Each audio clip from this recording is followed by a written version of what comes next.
Le invito a que abra la Sagrada Escritura en el capítulo 6 del libro a los Romanos.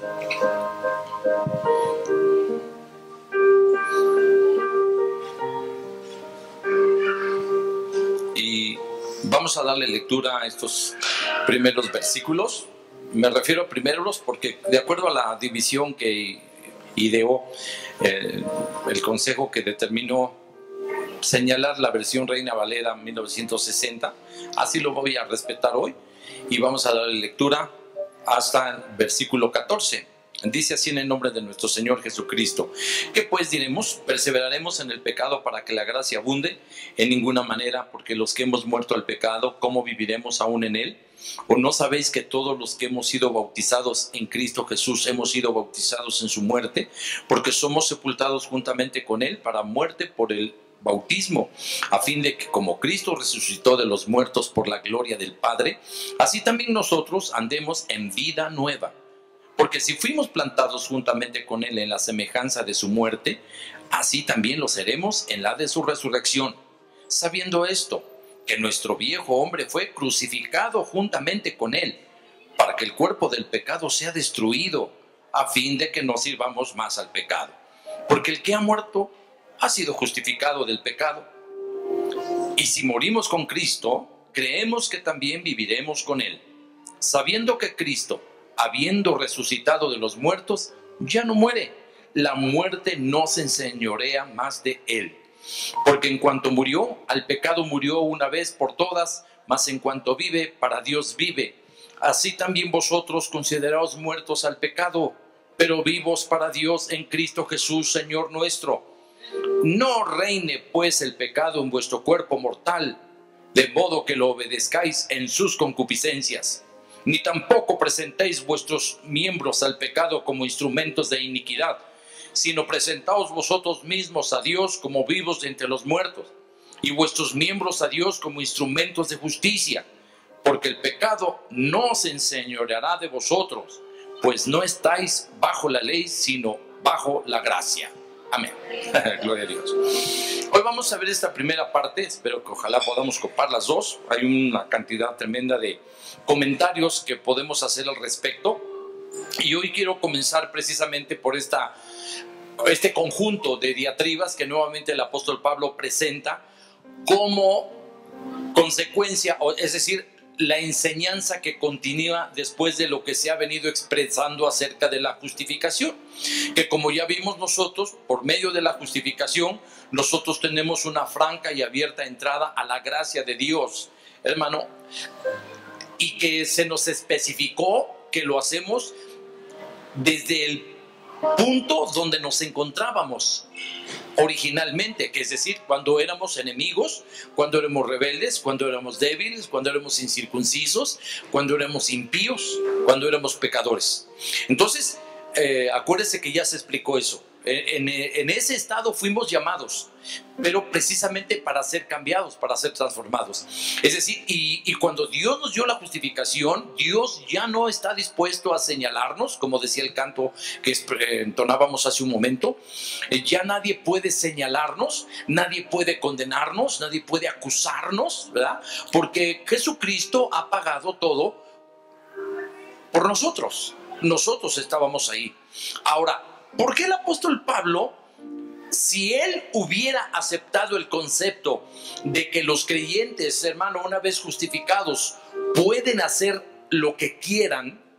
Y estoy respondiendo a los que han malinterpretado el concepto de la gracia sola y al mismo tiempo de la justificación por la fe, de que un hombre incluso puede hacer lo que le venga en gana. Finalmente él tiene la fe de que ha sido justificado y que ha sido salvado por medio de la gracia de Cristo, que ha sido perdonado ya y que su vida ahora no importa lo que él moralmente haga, no influye para bloquear o desbaratar el propósito por el cual, hermano, Dios lo salvó. Y este argumento, el capítulo 6, nos está diciendo que Pablo no estaba pensando en eso, sino que Pablo entendió que la interpretación de la justificación, hermano, corría el peligro de tergiversarse. Entonces él introduce este capítulo 6 o este otro tema. Acuérdense que los capítulos, y quiero hacer este paréntesis, esto fue ideado allá, me parece que en el siglo XII o XIII, por el cardenal Usher en Inglaterra. Él dividió la Biblia en capítulos, ¿no? Y nosotros hemos respetado esa división. Entonces, el apóstol Pablo viene desarrollando ese concepto para que la persona o el creyente no viva en condenación. Y para que el creyente no viva en una condición de inseguridad e incertidumbre, pensando en si es o no es salvo, o qué va a pasar si en un momento dado se equivoca pecando, ¿no? El apóstol Pablo sabe los riesgos que corre una mala interpretación de la justificación, y por eso introduce el capítulo 6 para decirnos que el propósito de la justificación y el hecho de haber sido salvos por la gracia de Cristo y el hecho de haber tenido fe en la sangre y en la persona de nuestro Señor Jesucristo no nos debe llevar a la conclusión de que nosotros no podemos ser moralmente o espiritualmente responsables de los pecados que ocasionalmente vamos a hacer, sino que igualmente el apóstol Pablo nos va a decir que es una transformación, es un cambio en la vida, hemos sido totalmente modificados para vivir de otra manera, no para seguir viviendo como usualmente lo acostumbrábamos. Entonces el apóstol Pablo pone esta diatriba, dice: ¿qué pues ahora en conclusión? Y hace esta pregunta: por todo lo que yo acabo de enseñar, ¿qué pues diremos? ¿Perseveraremos en el pecado para que la gracia abunde? Sí, puede darse el caso de que dice, bueno, a Dios le encanta perdonar. Me parece que esto lo dijo en algún sermón Carlos Spurgeon hace muchos años. No puedo recordar bien. Es decir, a Dios le encanta perdonar. A Dios se deleita en compadecerse de los pecadores. A Dios le encanta aplicar su gracia. A Dios le encanta, le fascina limpiar a los pecadores. Bueno, pues entonces vamos a pecar para poner contento a Dios. ¿Sí? Eso no es la conclusión. Dios quiere perdonar y su deleite está en restituir y restaurar a los pecadores, sí. Pero esto no es la conclusión, porque dice, nosotros vamos a perseverar en el pecado para que abunde todavía más la gracia. Es decir, nosotros no vamos a ser un motivador o un incitador o algo así como un provocador de la mayor gracia de Dios sobre nuestra vida, pecando más, ya que la gracia de Dios se puso más grande, se engrandeció, sobreabundó, como decíamos en el capítulo anterior. Cuando el pecado abundó, la gracia sobreabundó. ¿Sí? ¿Se acuerda que hablamos hace 8 días acerca de que Dios no busca equilibrar las circunstancias, ¿no? Sino que Dios multiplica su compasión, su misericordia y su gracia para poder pasar por alto los muchos pecados. Abundó el pecado, sí, se hizo muy grande, se hizo muy abundante. Esto llenó los límites de cualquier criatura en el universo, con excepción de Dios. La multitud de pecados nuestros sobrepasó los límites de tolerancia. Pero Dios es rico, dice la Biblia, en misericordia, y por su gran amor que nos amó, nos salvó por su gracia, porque la hizo sobreabundar, multiplicó su gracia sobre cada pecado. Y esto permitió que nosotros, hermano, recibiéramos la justificación. Ahora, la conclusión de esto en la conducta. Ahora, lo que el apóstol Pablo va a decir, ¿y qué tiene que ver con la vida diaria del creyente? ¿Qué tiene que ver esto con la conducta a partir de este punto? ¿Qué es lo que va a hacer el creyente? Y eso es lo que se propone el apóstol Pablo prevenir en este capítulo. Perseveraremos en el pecado para que la gracia abunda. Y él dice, no, en ninguna manera, no hay la forma, la manera en que pueda ser esto efectivo. Esto no puede ser.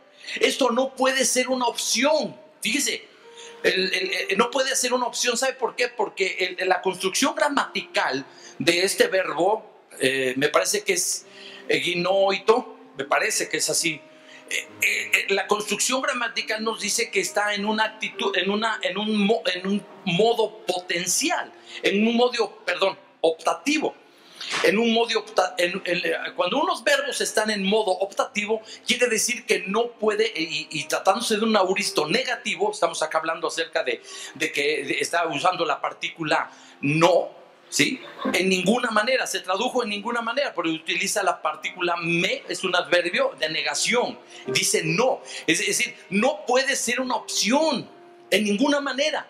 Se tradujo así, es correcto, ¿verdad? Y entendiéndolo más profundamente significa no podemos tener el pecado como una de las opciones que el creyente va a practicar. O sea, no debe ser considerado como algo al lado mío, como algo optativo, ¿no? O sea, puede ser mi opción hacer el pecado, no. De ninguna, eso es lo que está diciendo. En ninguna manera significa que ahí no va el pensamiento de Dios, ahí no va la conducta del creyente. Y luego viene otra pregunta: en ninguna manera, porque los que hemos muerto al pecado, ¿cómo viviremos aún en él? Porque estamos hablando aquí de una muerte al pecado. Ahora, el apóstol Pablo va a explicar. El Espíritu Santo nos explica cómo es que estamos muertos al pecado. Y si alguien está muerto, tú no puedes mandarle a alguien que haga algo si está hecho un cadáver, si está puesto ahí, si es un cadáver, está muerto. Tú no puedes mandarle algo, tú no puedes ordenarle algo, tú no puedes pedirle algo. Muchas personas le hablan a los restos, pero esto es algo así como una catarsis, como una liberación, como una sanidad interior del alma afligida por la pérdida o por lo que sea. Pues hay personas que se dedican a decirle al cadáver algo, pero el cadáver no sabe nada. El cadáver no entiende, no sabe, no oye, no percibe, no experimenta nada. El cadáver no es sino un conjunto de materia que muy pronto se va a fundir otra vez en la tierra, cumpliéndose lo que dijo el Señor: polvo eres y al polvo has de volver. ¿Sí? Podemos entender que las personas le hablen al cadáver. Bueno, está bien, porque ya lo repito otra vez. Pues es una liberación de la congoja. De alguna manera es una forma de aliviar el dolor. Pero eso es para el vivo, el que lo expresa. Pero el cadáver no experimenta absolutamente nada, ¿sí? Entonces dice: ¿cómo pues viviremos si estamos muertos al pecado? ¿Cómo podemos vivir? En otras palabras, pues, ¿cómo puede un muerto comportarse como si estuviera vivo? Entonces no estaría muerto, sino seguiría vivo. Eso es lo que está diciendo el apóstol Pablo. Y luego introduce el significado de la muerte de Cristo Jesús, cuando dice: ¿o no sabéis que todos los que hemos sido bautizados en Cristo Jesús hemos sido bautizados en su muerte? Este versículo 3 es el versículo clave de todo el capítulo 6. Es poderoso. Dice: ¿o no sabéis? Está hablando acerca de ustedes no conocen, no saben. Evidentemente los romanos a los que se les escribe esta epístola habían recibido el evangelio y habían recibido los rudimentos, o sea, las primeras enseñanzas evangélicas, pero ellos no habían ahondado y no habían sido discipulados suficientemente para poder acometer su vida dentro de un mundo que estaba totalmente perdido, que está totalmente desorientado. Y no solo está desorientado así por ignorancia, sino que está pervertido, que es decir, en la perversión interviene la decisión de la voluntad humana de hacer las cosas precisamente de forma contraria a lo que Dios espera. Entonces el apóstol les dirige esta palabra a quienes no han sido suficientemente discipulados y les dice: ¿o no sabéis, ¿verdad?, que los que hemos sido bautizados en Cristo Jesús hemos sido bautizados en su muerte? Ellos fueron iniciados por medio de un rito bautismal.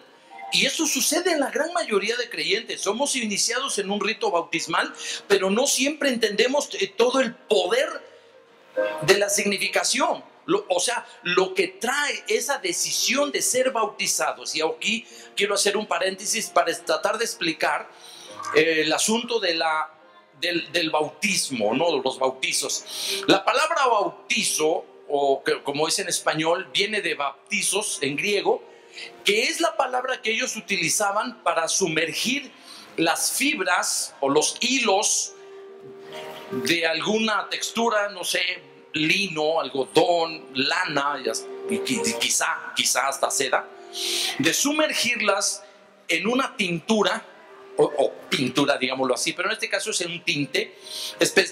Era muy a menudo usar la púrpura para esto, y o algunos otros colores, digamos, en cualquiera, en el que se introducían estas fibras, algunas blancas, como sería el caso del lino, y algunas otras parditas, como sería el caso de la lana o algún otro tejido, mezcla de tejidos, y las mantenían ahí, las bautizaban. Si nosotros transliteramos la palabra bautizo para nosotros hoy en día, la transliteráramos como tal, diríamos: hermano, ¿tú ya te teñiste? Preguntaríamos, nosotros estamos teñidos. Pero ese es el concepto que se tendía en la antigüedad. ¿Por qué? Porque precisamente el punto de entendimiento era el cambio en el color, era el adquirir el color donde había sido sumergido. Ahí está, usted entiende, es adquirir el color donde había sido sumergido. Ahora, la Biblia dice que cuando Jesucristo murió, Él llevó nuestra humanidad representándonos a todos. Él murió representándonos a todos. Cuando Él fue bautizado, no fue bautizado por sus pecados, está sobreentendido, porque lo dijo Juan el Bautista: yo necesito ser bautizado por ti.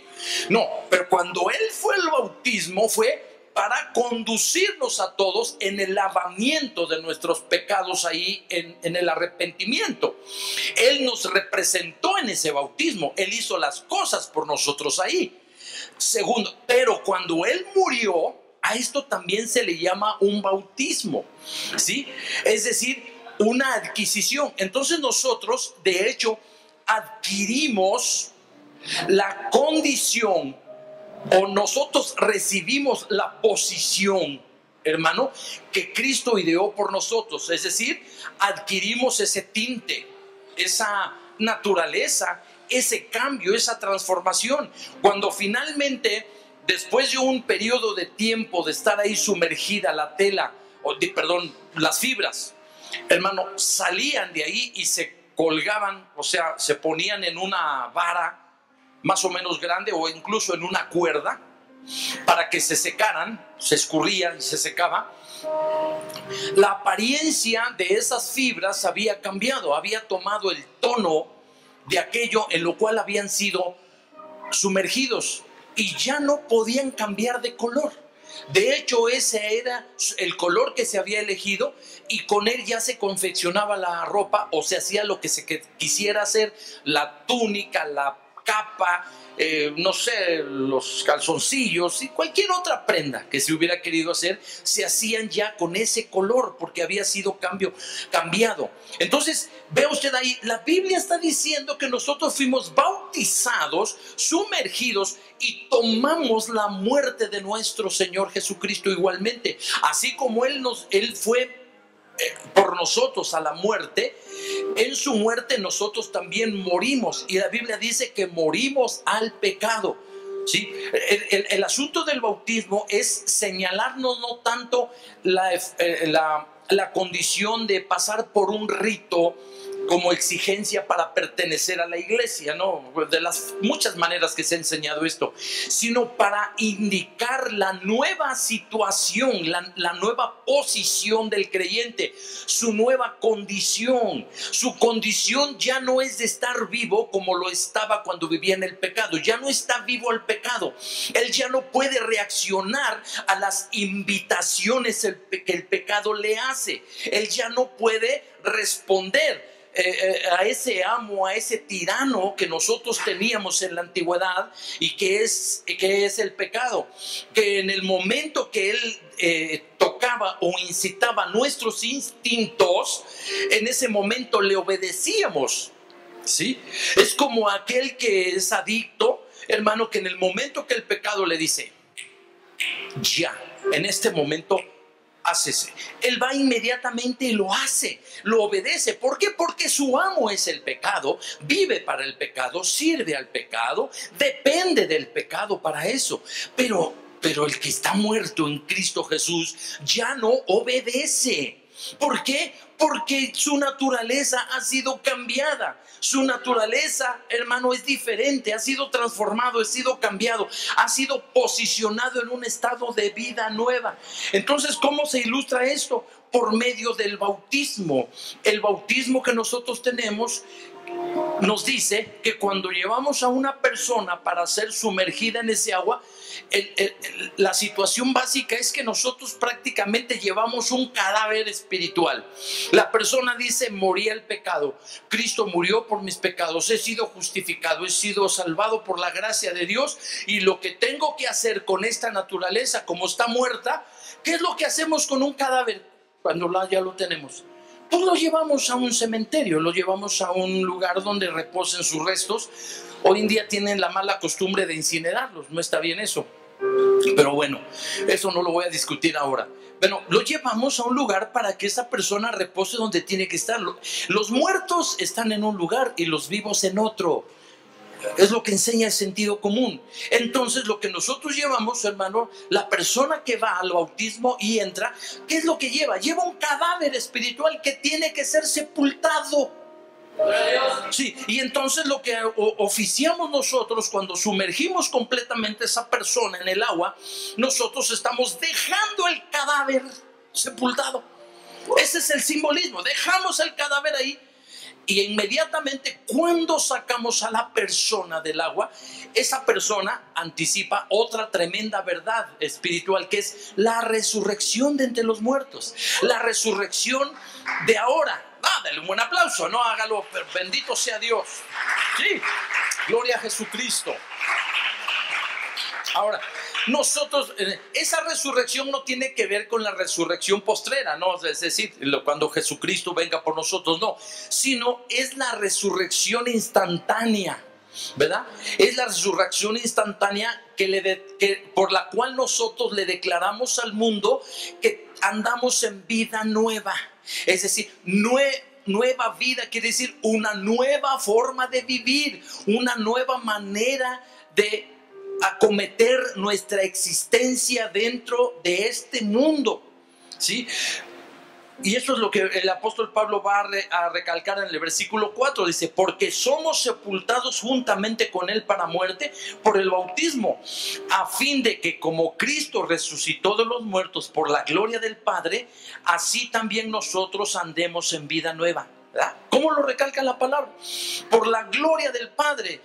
Cristo resucitó de entre los muertos. Ahora nosotros participamos de esa gloria.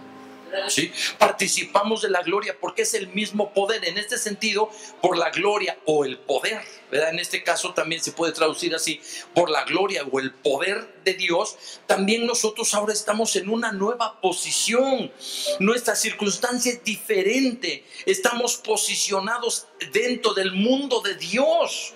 Ya no estamos en el mundo antiguo, estamos ahí en lo que sería la atmósfera de Dios. Nuestro medio ambiente es diferente en el cual vivíamos antiguamente.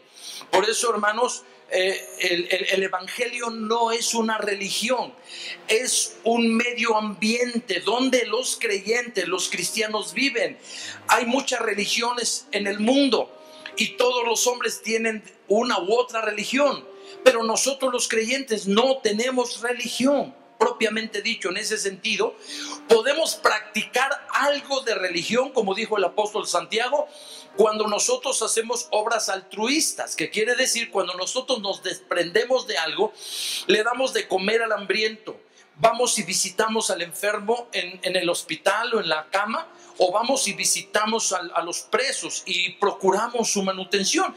De hecho, usted ve que una de las ofrendas que ponemos aquí, una está específicamente destinada para asistir a nuestros hermanos que están en los reclusorios. Ahí lo dedicamos de tiempo en tiempo, mandamos una ofrenda para que estén ahí. Venimos haciendo esto por muchos años, gracias a Dios. Esa es una práctica religiosa, pero que no tiene que ver nada, hermano, con nuestra salvación. Tiene que ver solamente en el asunto de un acto de obediencia. que el Señor Jesucristo nos mandó a hacer y que el Espíritu Santo después recalcó a través de la enseñanza de los apóstoles, que debiéramos acordar de las personas enfermas, debemos recordar a las personas que están en la cárcel y debemos recordar a los pobres y a los necesitados.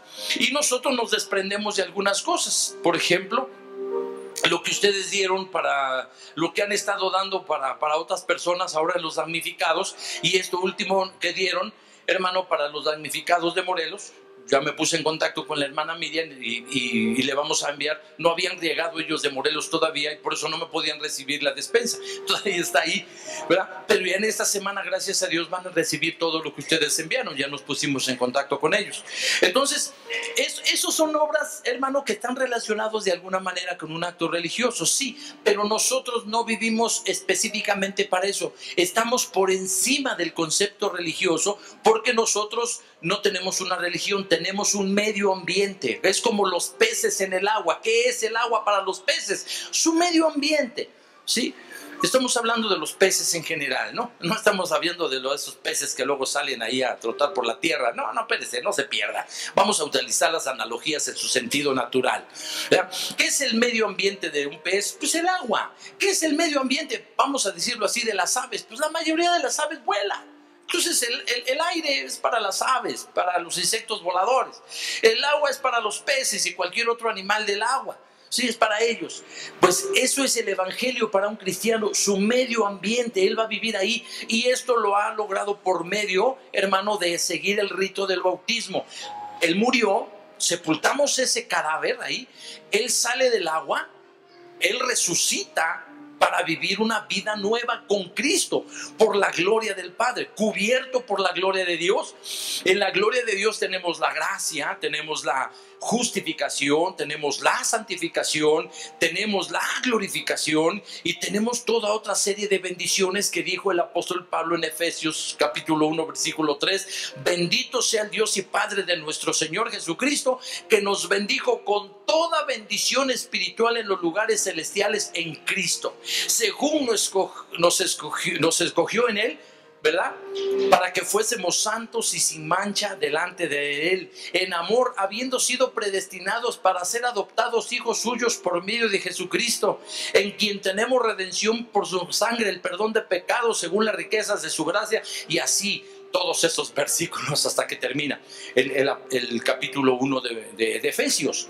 Dios nos dio eso es el real, esa es la vida nueva. Todo ese enorme paquete dice que todas esas bendiciones fueron preparadas por Dios en la eternidad para aquellos que, al ser bautizados en la muerte de Cristo, porque antes, déjeme explicar esto, porque antes que el agua lo toque a usted, lo debió haber tocado la muerte de nuestro Señor Jesucristo y simultáneamente la vida de Cristo. Cuando usted toca el agua por primera ocasión, al entrar a ese bautismo, usted previamente usted ya tocó la muerte y la resurrección de Jesús por medio de la fe en su espíritu.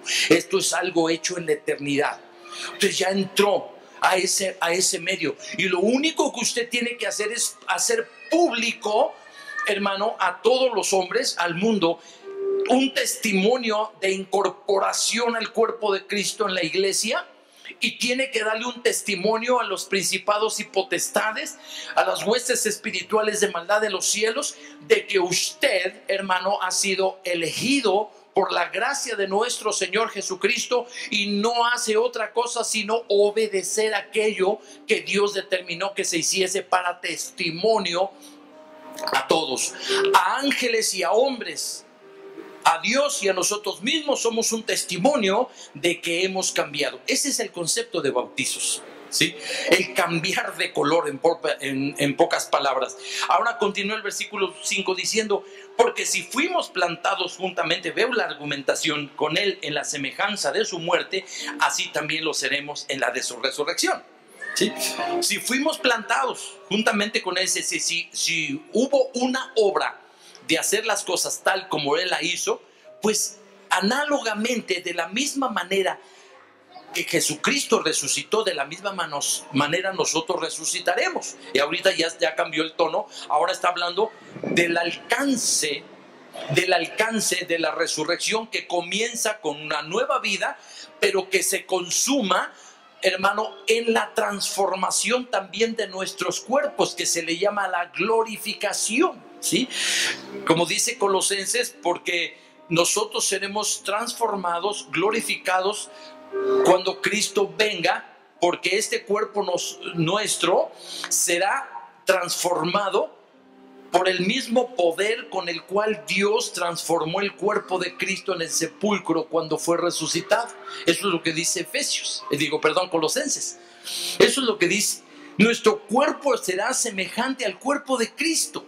Sí, en la glorificación del Padre, nuestros cuerpos van a ser glorificados. También nuestros cuerpos tienen futuro. Muchas veces nosotros decimos, el cuerpo regresa a la tierra, no tiene sentido, no tiene valor. Bueno, relativamente no tiene valor, relativamente, pero ¿sabe qué? Para Dios tiene valor, porque lo que Él hizo con tanto amor, como dice el Salmo, el Salmo 139, cuando dice, porque tú formaste todas mis entrañas, tú me hiciste en el vientre de mi madre, ¿verdad? Mi embrión vieron tus ojos, y en tu libro, bueno, me salté un versículo, yo lo sé, porque más bien dice ahí, estoy maravillado, ¿verdad?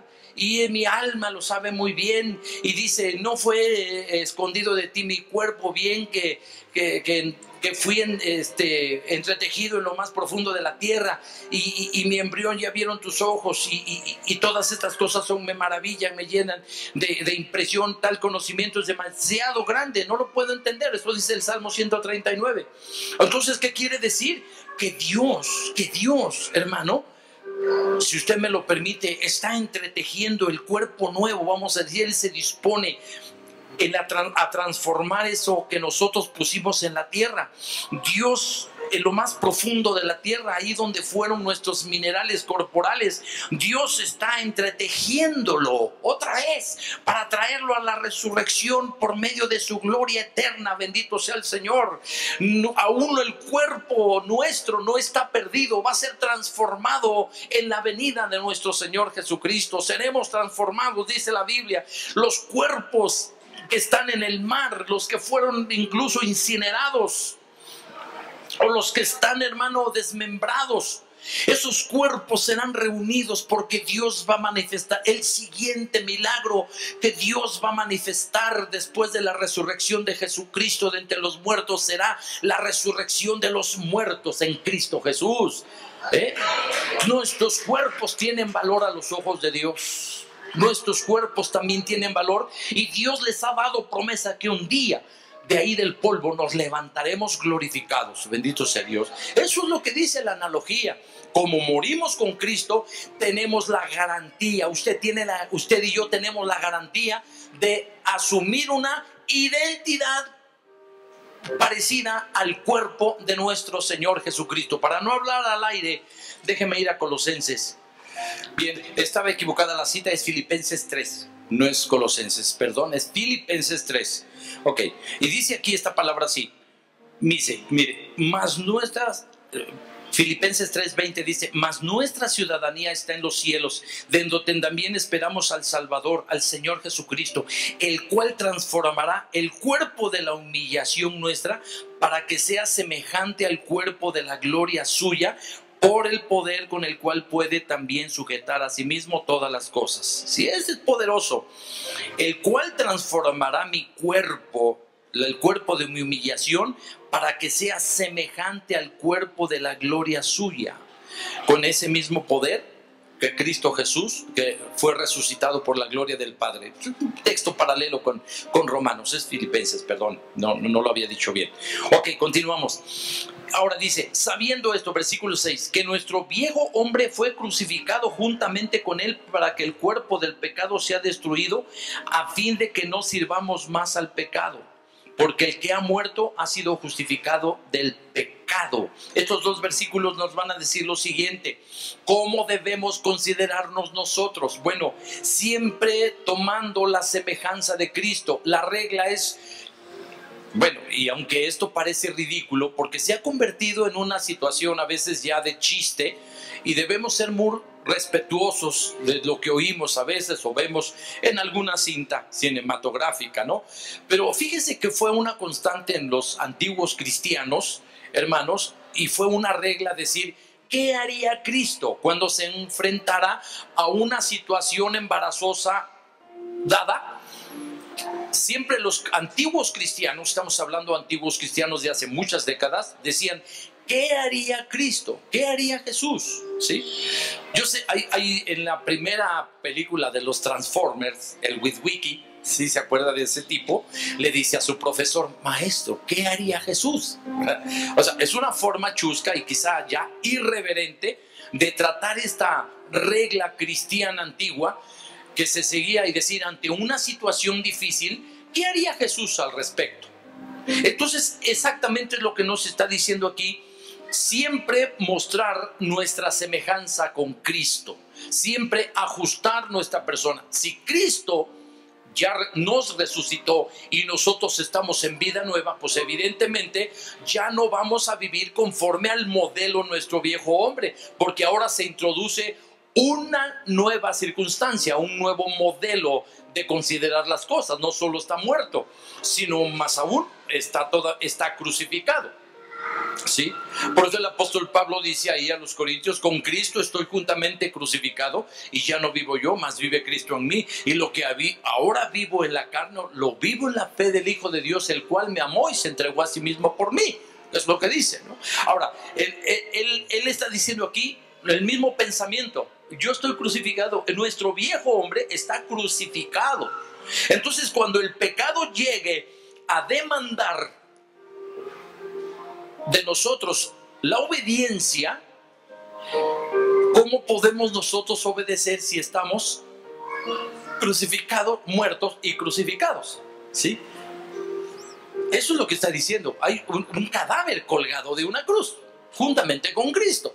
Entonces, ¿cómo puedes tú obedecer? El apóstol Pablo está utilizando estos recursos didácticos para fortalecer el conocimiento de nuestra nueva posición en Cristo Jesús, de estar crucificados. Es decir, ¿cómo puedes tú obedecer si estás crucificado? ¿Cómo alguien puede? Tu antiguo amo viene y dice: ponte a hacer esto. Si tú estás crucificado, estás clavado y amarrado ahí.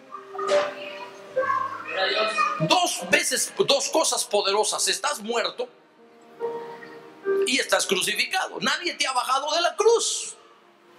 Tu viejo hombre está en la cruz, está muerto y está en la cruz. ¿Quién lo baja? Nadie lo ha bajado, está ahí.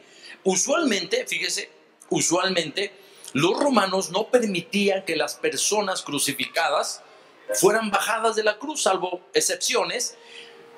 Casi siempre los crucificados quedaban a lo largo de los caminos para servir de advertencia y de intimidación a las poblaciones donde alguien se había rebelado contra el imperio. Entonces se les dejaba ahí, y esos cadáveres normalmente, con todo respeto le decimos, esos cadáveres se descomponían y hacían heder el lugar, y no había otro medio por donde llegar a la ciudad sino por ahí. Imagínate el hedor por lo que tenían que pasar las personas. Y esto era un mensaje ilustrado de parte de Dios: es decir, si te atreves a meterte con el imperio romano, ya sabes en lo que te vas a convertir. Entonces era una forma de disuadir cualquier estado de rebelión, ¿verdad? Bueno, es exactamente la analogía que el apóstol Pablo está utilizando. Dice: ¿cómo puede venir tu antiguo amo y exigirte que hagas algo si no solo estás muerto, sino también estás clavado en la cruz? Entonces, ese es el pensamiento que debe empezar a moverse dentro de nosotros. Porque antiguamente en nuestra mente, ¿qué tipo de pensamientos se movían? Hacer esto, hacerle, me gustaría esto, me gustaría lo otro, me gustaría aquí, me gustaría allá, esto. Siempre estábamos pensando, nuestra mentalidad estaba orientado hacia esas posibilidades de pecado, esas opciones de lo que estábamos hablando en el inicio, ¿no? La forma optativa del verbo, dando a entender que de ninguna manera debe el pecado considerarse como una opción. Eso así se interpreta, ¿no? El análisis gramatical de ese verbo. Sí, no puedes considerarlo como una opción, de ninguna manera. Entonces, antiguamente nuestra mentalidad estaba diciendo: esto, quiero lo otro, posiblemente aquí, me gustaría allá. No, Señor, ahora tú tienes que decir: Estoy crucificado, estoy muerto para el pecado, estoy crucificado para el pecado, estoy muerto para el pecado, estoy crucificado para el pecado, estoy muerto con el pecado, con Cristo estoy juntamente crucificado, ya no vivo yo, Cristo es el que vive, yo. Esto es lo que debe estar dando vueltas en la cabeza. Así daba de vueltas el pecado en la cabeza, ahora debe dar de vueltas este pensamiento. No se trata tampoco de una MP. ¿Qué es una MP? Actitud mental positiva. No, eso no tiene que ver con esas ciencias de la mente. No. No estamos aquí enseñando ciencia de la mente. No. Lo que estamos diciendo ahorita aquí es, hermano, una actitud, una posición nuestra respecto a las demandas de nuestra naturaleza, de querer hacer algo. El pecado viene y es un tirano, es un esclavo.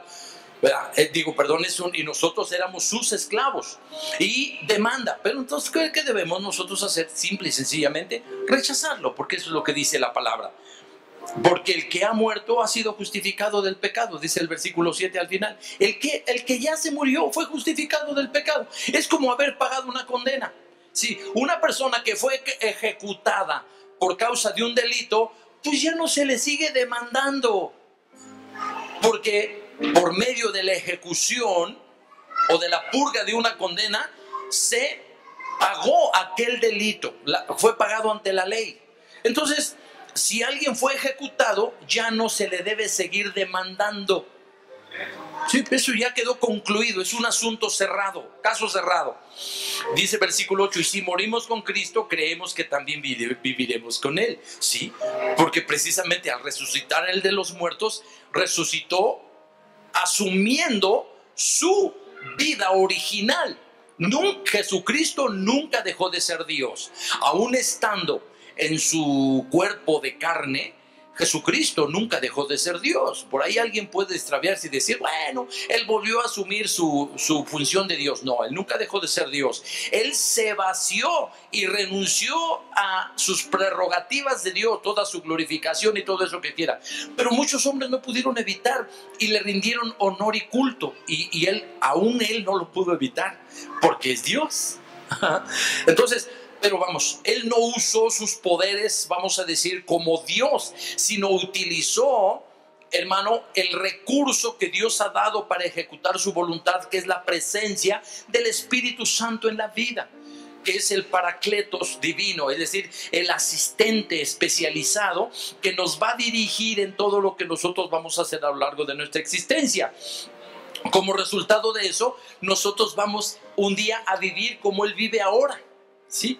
Porque en la resurrección de los muertos Él ya no está sujeto a las limitaciones de la carne y la sangre humanas. ¿Sí? ¿Se acuerda? Por eso Él se trasladó instantáneamente del lugar. Por eso Él traspasó los muros o las puertas. Él estuvo simultáneamente con uno y otros. Sí, como Dios, Él lo llena todo, Él está en todas partes, Él es omnipresente. Él asumió completamente sus prerrogativas de Dios en la resurrección de los muertos. Hacia allá nosotros vamos. No vamos a ser dioses, por supuesto, pero nuestro cuerpo ha sido llamado a ser semejante al cuerpo de la gloria suya, dijo Filipenses 2, 22 en adelante. Ok, y dice aquí, sabiendo que Cristo, habiendo resucitado de los muertos, ya no muere, la muerte no se enseñorea más de Él, porque en cuanto murió el pecado, murió una vez por todas, mas en cuanto vive, para Dios vive. O sea, sencillamente, vea el ejemplo de la vida de Jesús. Nosotros creemos que Jesús vive. Creemos que Jesús resucitó, creemos que Jesús ascendió, está en la presencia de Dios, se sentó a la diestra de la majestad, intercede por nosotros, puso bajo sus pies todas las cosas y nos dio por cabeza a la iglesia, la cual es su cuerpo, la plenitud de aquel que todo lo llena en todo, dice Efesios. Bueno, pues entonces esa es la filosofía, ahora si lo quiere decir así, si lo quiere pensar de esa manera, ese es nuestro estilo, nuestra forma de vida, ¿sí? Esa es nuestra manera de vivir actualmente. 11. Así también vosotros, estamos hablando como ejemplo, así también vosotros consideraos muertos al pecado, pero vivos para Dios en Cristo Jesús, Señor nuestro. ¿Cómo debemos considerarnos? Es decir, ¿qué pensamiento, qué opinión? Considerar a veces significa opinar. Entonces, ¿qué opinión tienes ahora? No, pues estoy muerto para el pecado. ¿Qué opinión tienes de esto? No, pues yo ya no vivo para Él. Yo vivo en Cristo Jesús ahora. Ya no tengo esa inclinación, ya no tengo ese deseo. Ya el pecado no está dando de vueltas en mi cabeza, tratando de decir ahora embriágate, ahora esto, ahora al otro, ahora aquí, ahora allá, ahora roba, ahora insulta, ahora miente, ahora sé hipócrita, ahora no, ya no. Dice, así también vosotros considerados muertos al pecado, pero vivos para Dios en Cristo Jesús, Señor nuestro. Y dice ahí, no reine pues el pecado en vuestro cuerpo mortal, de modo que lo obedezcáis en sus concupiscencias. Entonces, fíjese, ya Pablo prepara esta conclusión en esta primera parte. No reine pues el pecado, o sea, no siga siendo el tirano. No tiene por qué reinar el pecado en nuestros cuerpos mortales, de modo que lo obedezcamos en sus concupiscencias. No podemos nosotros, hermano, a corromper a Dios. Eso sería, dijo un autor, yo no sé quién lo escribió hace mucho tiempo, pero dijo un autor, eso sería aprovecharse de Dios. O sea, por todo lo que Dios hizo, hermano, en su gracia y justificación, no podemos aprovecharnos de Dios. Ah, bueno, es que Cristo murió, es que Cristo pagó por todos los pecados, es que Cristo ya me justificó, es que Cristo ya me salvó por gracia, es que yo tengo fe, bueno, pues entonces yo puedo hacer lo que quiera. No, eso no es lo que está diciendo. Por eso Pablo escribió el capítulo 6. Y parece ser que aquellos que justifican, hermanos, sus estilos malvados y perversos de vida, ¿verdad?, que corrompen el evangelio, yo me pregunto, ¿en realidad son llamados? Creo que no. Finalmente el apóstol San Juan dijo un día, están entre nosotros, pero no son de nosotros. ¿Por qué? Porque ellos tuvieron como ocasión para el pecado la gracia de Dios. No podemos aprovecharnos de Dios. No podemos pervertir los recursos divinos y utilizarlos, para las perversiones de la carne. No podemos hacer eso. Porque es quien lo hace, quien practica. Y dice, alguien puede preguntar y decir, entonces ya ningún cristiano jamás debe pecar. Pues virtualmente no. Idealmente no. Sin embargo, los viejos puntos de la naturaleza humana vamos a tratar en el capítulo 7. O sea, no me quiero adelantar, vamos a ir para allá. De momento, el apóstol y el Espíritu Santo quiere que entendamos que esa es ahora nuestra forma de vida, nuestro estilo de vida. No podemos vivir en el pecado, debemos negarnos totalmente a cualquier idea, pecado, lo que tenga que ser. De momento es ese, de entrada esa es nuestra posición.